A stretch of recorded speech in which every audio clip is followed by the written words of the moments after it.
Welcome to the Deadly Addictions channel. Today I'm going to be talking about trick or treat. Trick or treat. This will be coming out, I think, a day or two after Halloween, so hope everybody had a great Halloween, got plenty of treats, a couple of tricks, if they're the good kind, and I hope everybody's having a good time. It's coming up for the holiday season. My best to everybody. Hope you have a great one.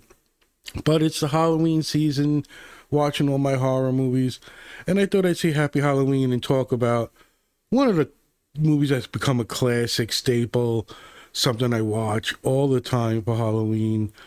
But I had a discussion, and a friend of mine has a 7-year-old girl, and no, you can't. My instinct is, of course, you want to you want to show kids this movie, but I think it's an R-rated movie.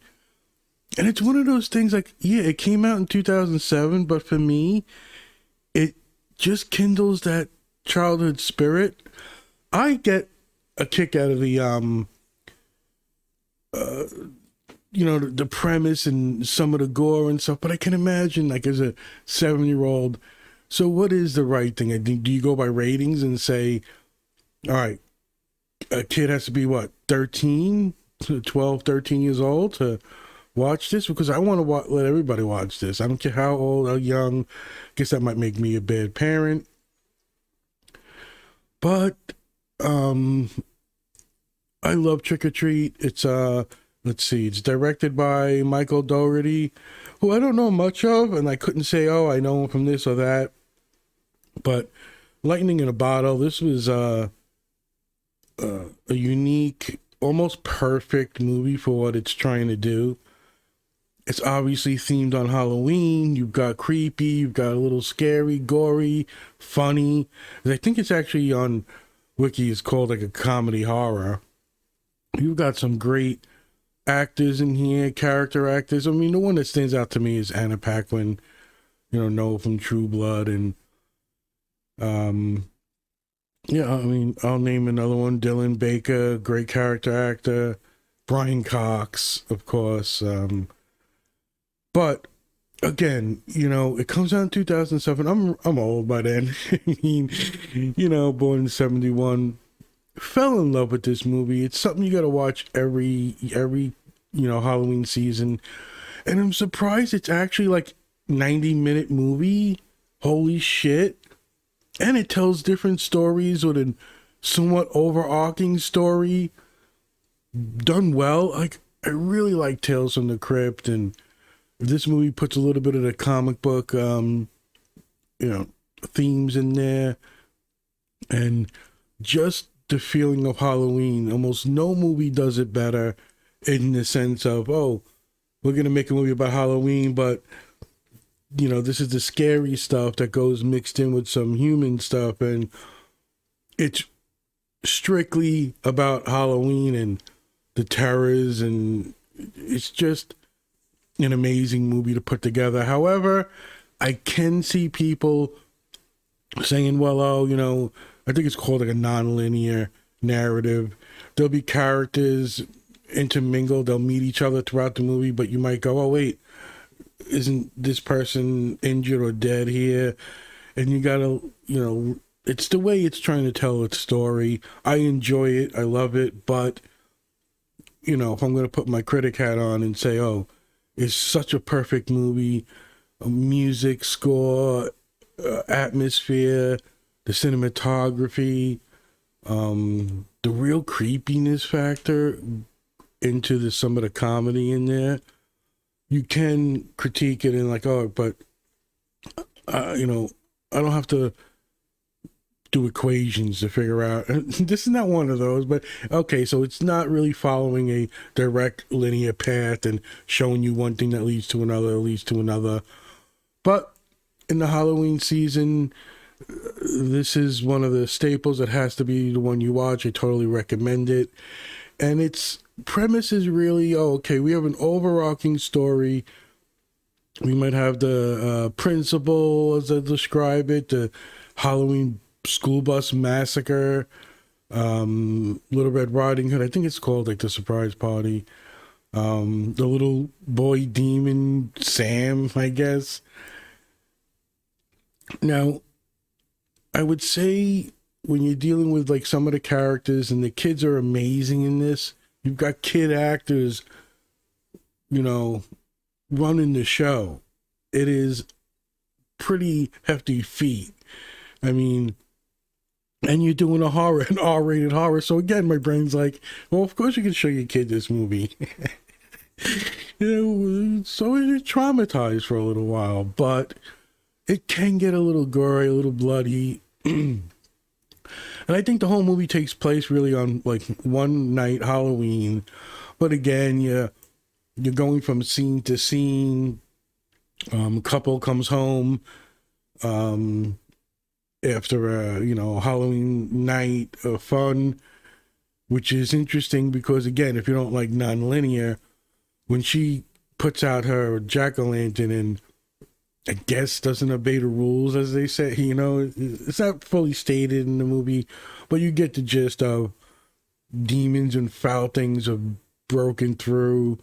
But if you do the right thing on Halloween, like, some might just let you go. I mean, maybe not the vampire. Is it a real vampire? Or are we doing werewolves? Are we doing serial killer dads who are gonna kill their kid by grooming the kid? It's got so many fucking things going on.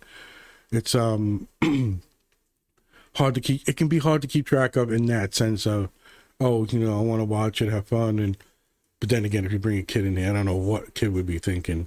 But this couple is seen towards the middle of the end of the movie while they're in this parade. But you do see this woman get killed and dragged off in a sheet, I think. There's that connective tissue, because you'll see this movie is littered with neighbors and trick-or-treaters everywhere, costumes. Again, it's hard to emphasize what a Halloween movie this is. And yes, I know one of my favorite horror movies, John Carpenter's Halloween, and even that whole franchise, and movies that'll take a theme and run with it, they're all over the place. But when you look at this movie, I think it just had everything going for it. And I gotta admit, I am surprised that we're not dealing with Trick or Treat 7 and like a whole slew of sequels and prequels. So I got to give them credit for that. I think it's well, when I read the thing before I did my podcast, it was like a section of the wiki or IMDb, and it talks about, there was going to be a sequel, there might be a sequel, good things take time, that type of thing. But I get the impression that this was just a one and done, great movie, near perfect in my opinion. Again, when you're thinking about Halloween and what really gives it its allure, I think this movie emphasizes it on almost every level. It's children trick-or-treating, it's, like I said, serial killers or fucking packs of werewolves that peel their skin off at a fucking orgy type fucking thing. But it all culminates, it's all steps to take. And you've got this group of kids who are going to this cemetery or massacre site, I guess. And the one wizard girl, I mean, they're all adorable. And you could see some actors who just started out real young, who become pretty good actors in their own right throughout the years. Again, character actors galore, awesome. And they all kind of meet, and again, at times they'll be crossing each other's paths or embroiled in their own little thing while something's going on next door, and you'll then get the point of view of what was happening next door. It does get a little crazy for that, but I do enjoy it. I had a friend who told me, like, I walked out on Pulp Fiction or something like that, but I enjoy it when it's done right. Again, when you make a bad movie or there's a lot of bad shit going on, things compound and you start noticing things. If this movie has any flaws, my joy in loving what I see overcomes that in spades. But the only thing I can think of is the non-linear story. Because the couple in the beginning, which one of the guys is from, or the guy is from Battlestar Galactica, which is one of my favorite shows, the reimagined. Oh, I do love the original. I was born in '71. But you've got this guy, they center on the principal, I think they call him, and there's burying a kid in the backyard with getting caught and neighbors interrupting him all the time. And it's going to shift to the story of this guy. And again, you're seeing certain perspectives of what happened in the future or what happened in the past. And you find out this guy has a school bus full of kids and he's got them all locked in to their fucking seats, giving them candy. And my brain always goes to, oh, he drove them into a creek or something like that. But it's really just insane, terrifying things. Again, it's like I said, if you're going to reveal this person's really a vampire, oh, this is a real werewolf, this is a demon kid running around in pajamas, you see some of the real horror of real life, like fucking people are crazy, insane, they're fucking, bad people in this world. Brian Cox's character runs throughout the movie. He's the older character, veteran actor. And how is he going to deal with everything? And there are lessons like, oh, I'm going to, you shouldn't blow out your jack-o'-lantern from the beginning, or you shouldn't have, you should give kids, whole candy bars instead of half.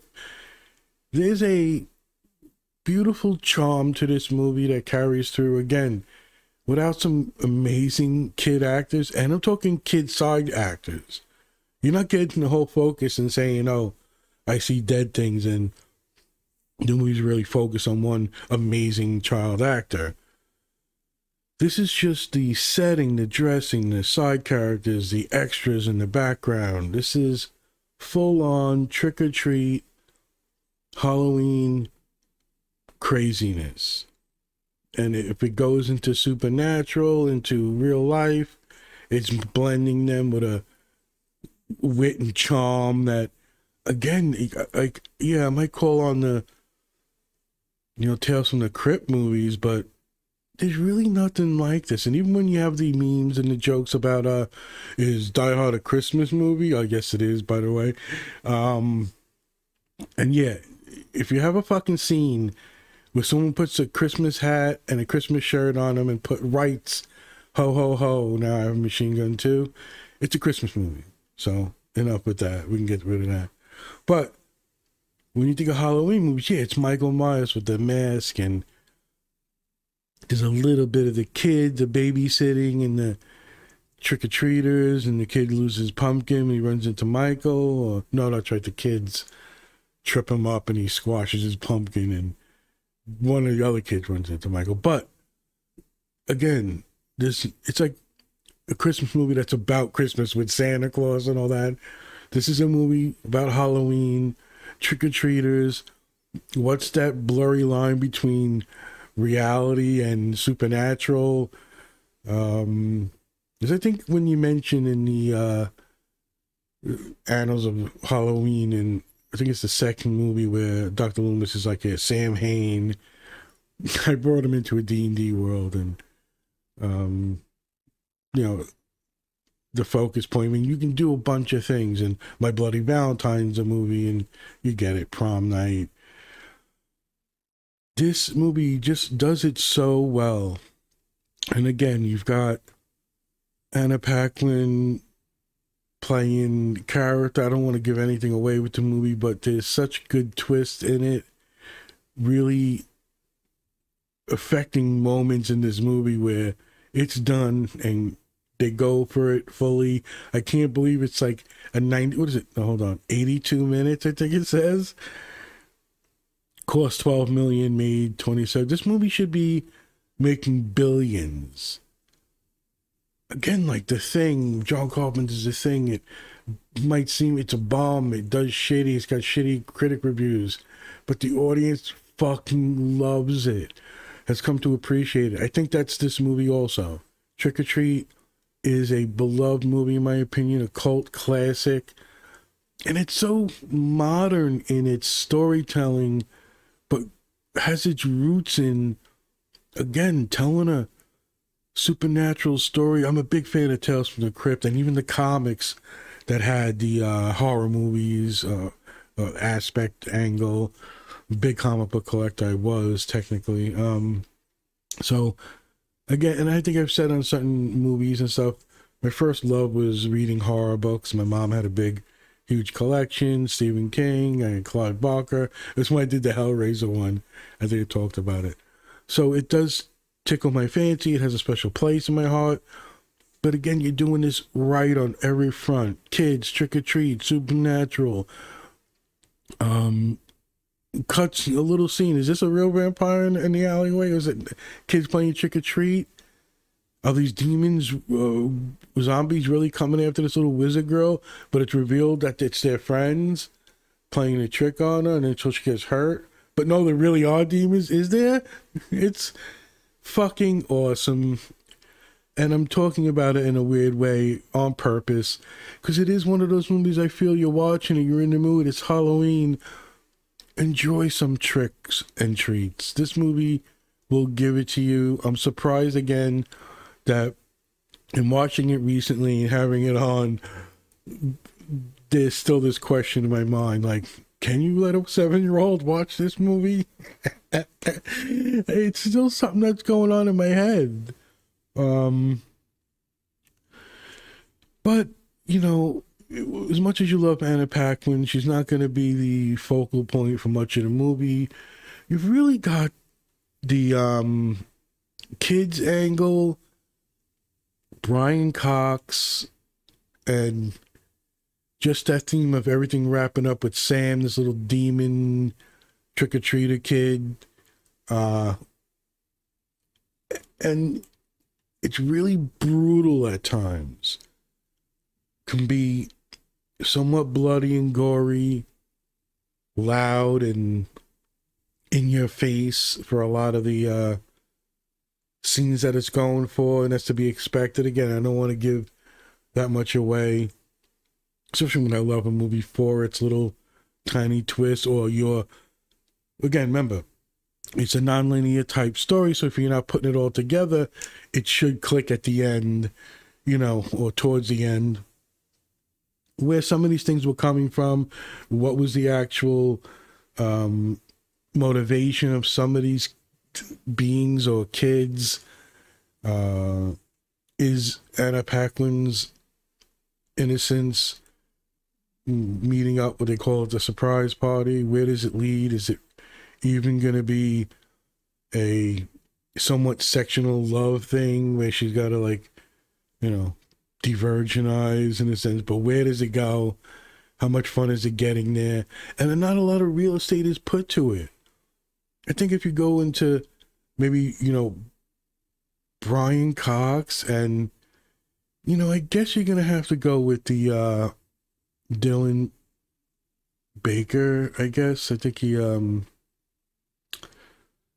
and his son, but again, everything sort of connects, so you might see him again at the mid-end of the movie looking out his window and seeing what was going on in the house next door, but that took place, you know, 40 minutes ago. And if a movie's 82 minutes long to begin with these separate stories going through everything, it's not going to be that complicated. It's not going to be super confusing. But I think it gives the movie part of its charm. It lets some of the comedy play out, some of the terror and brutality play out. I mean, Brian Cox is a great actor, and I think you got to give it that it's probably his movie, as much as I want to give Dylan Baker props and Anna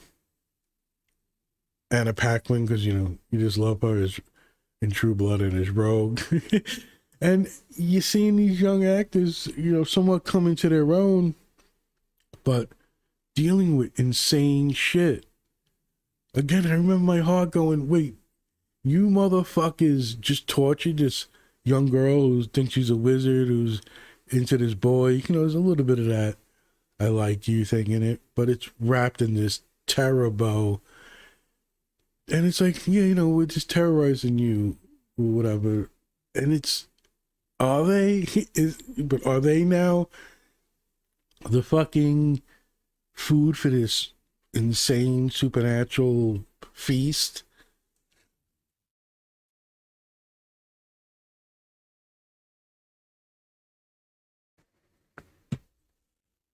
And I think that's what a lot of people are going to love about this movie. It'll keep serving you up Halloween goodness. If it's old curmudgeons, you know, trying to find their way, um, loving fathers who are teaching their kids to be serial killers. And there's a scene like you think he's going to kill his son, or, you know, maybe I'm even wrong, it's not his real son, but he's got the knife behind him and he stabs it in the head. You see the blood, but it's not really him. They have a 7 kids' head on the table. Oh, shit. Yeah. I still fucking debate if it should be, all right, maybe not 7-year-olds, but can we agree like 13-year-old when you're watching it with them? I think that works. Even boy, girl, I don't think that matters anymore. But this is a staple for me. This is a must-watch Halloween. Again, 82 minutes, 90 minutes. I mean, you got everything there. Little segments providing you these delicious treats, some tricks in there. But you're going to get an overarching type story. It has its connective tissue. Like I said, you'll notice things going from one scene that happened earlier in another scene. At the end, Brian Cox, or sort of the end, Brian Cox is like yelling at his window for help. And it's the guy next door, the principal guy, I think, with the kid. But it's when he's coming home, he's got the blood on his shirt. And it's already happened already. So I think it does it very well. I'm surprised. Again, not to look back on this movie and see that it didn't make $4 billion. Like, I think one of the greatest representations of that is probably the Paranormal Activity movie. Although it might have been made for a little less, and then Paramount or someone pumped like 70 million into it. It makes millions, and it's longevity, and yes, maybe it doesn't make as much on every movie, and it's died, you know, fizzled out. It's still, for the money they put in, the money they get out, it's a huge success. I'm surprised this hasn't spawned, again, like I said, numerous sequels. And I think that's somewhat a good thing. I could forgive some sequels, and I love certain franchises. Like I even watched Terminator 3 not too long ago. And I was like, you know, get over it. Why is my brain like thinking that, oh, this is such a horrible movie, but I enjoyed it. Yeah, it's not as good. It doesn't hold up. But, you know, I'm along with it. It's not a fucking terrible movie.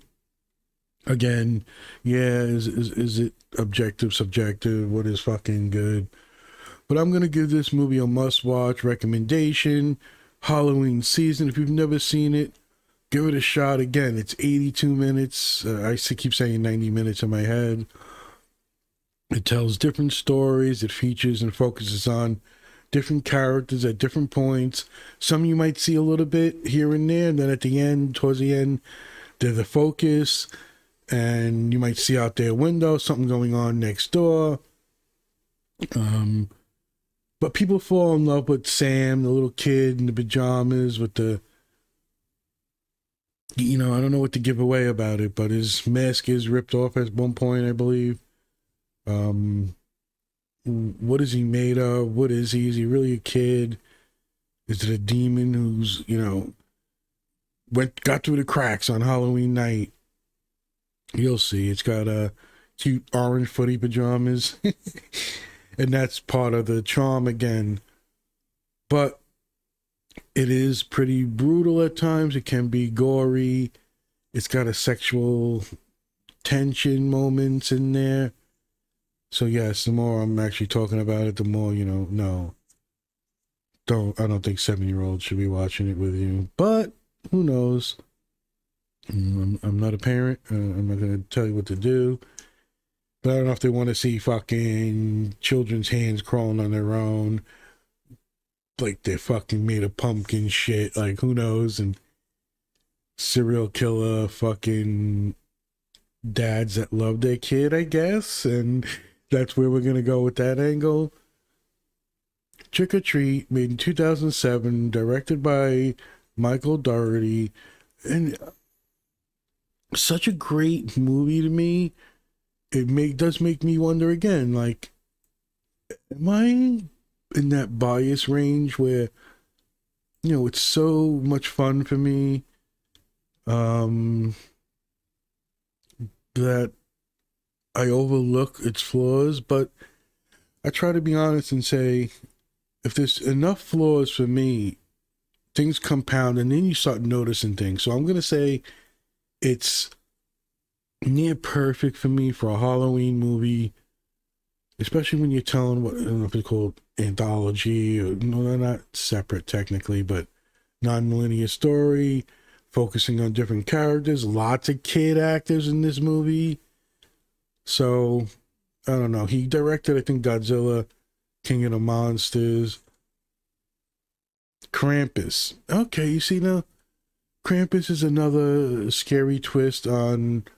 I'm going to say Trick or Treat's better because I did watch that recently.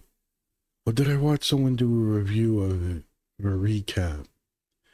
In any case, I remember my highs and lows with that. It's fun spin on Christmas and obviously a Christmas movie. I think this is better in for what it does, how it services the audience or its premise.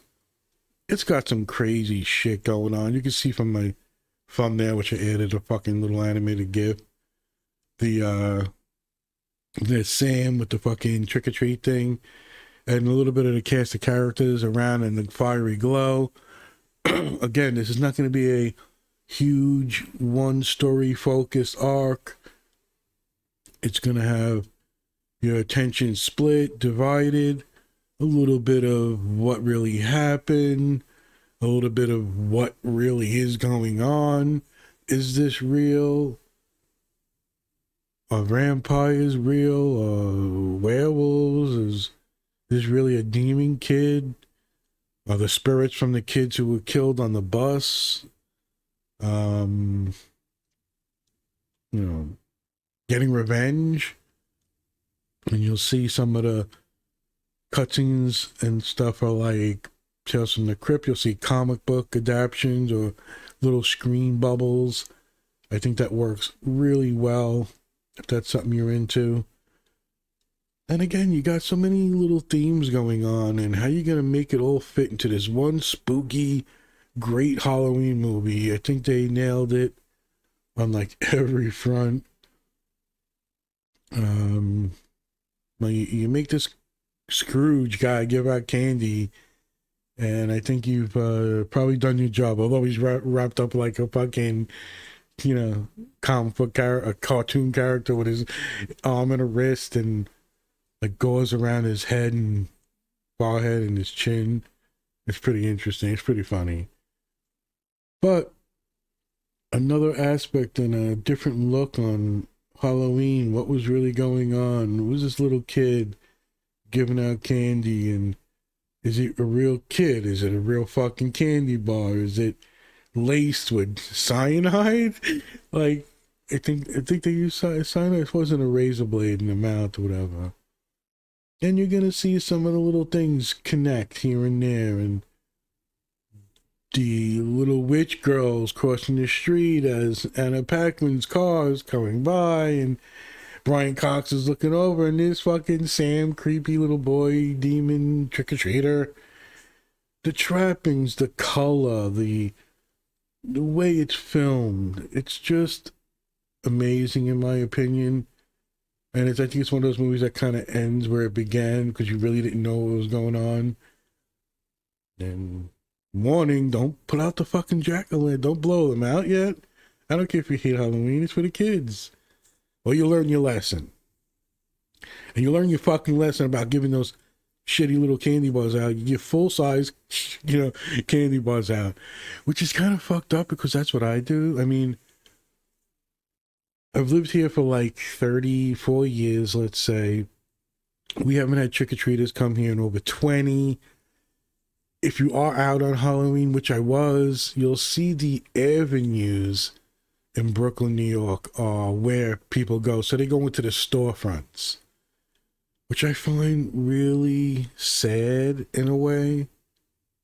Although I was bringing my aunt back from the vet, we had to bring the little dog there. And as I was helping her up the stairs, because the fucking front of her steps to her apartment is fucking terrible. I'm helping her up and she's got bad hips or legs. Anyway, she's carrying the dog. I'm helping her up. I almost get surprised by a little kid in a costume. He goes trick or treat. I felt so big. So I'm like, we just came back from the vet with the dog. I didn't have nothing. My aunt's like, trying to get up the steps slowly. So I just reached in my pocket. I had like $3. I threw it in the bucket. He seemed fucking happy to get some money. I don't know how old he was, but you don't see them come down the streets no more. They're not lined up and down the block, going from apartment to apartment, ringing people's bells. I'll even take a fucking, ring my bell and have a piece of shit burning. Of course, I'm not going to step on it. I'm not an idiot, but people do. Trick or Treat, one of my favorite Halloween movies.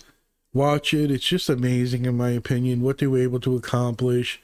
Lightning in a bottle, the essence of Halloween distilled into kid actors and fucking perversions of what would be supernatural, what is just psychopath, fucking serial killer dads teaching their kids the spirit of Halloween, and just what zaniness can be brought up creatively and just put on the screen in a way where it works. This will be one of the staples for Halloween forever, in my opinion.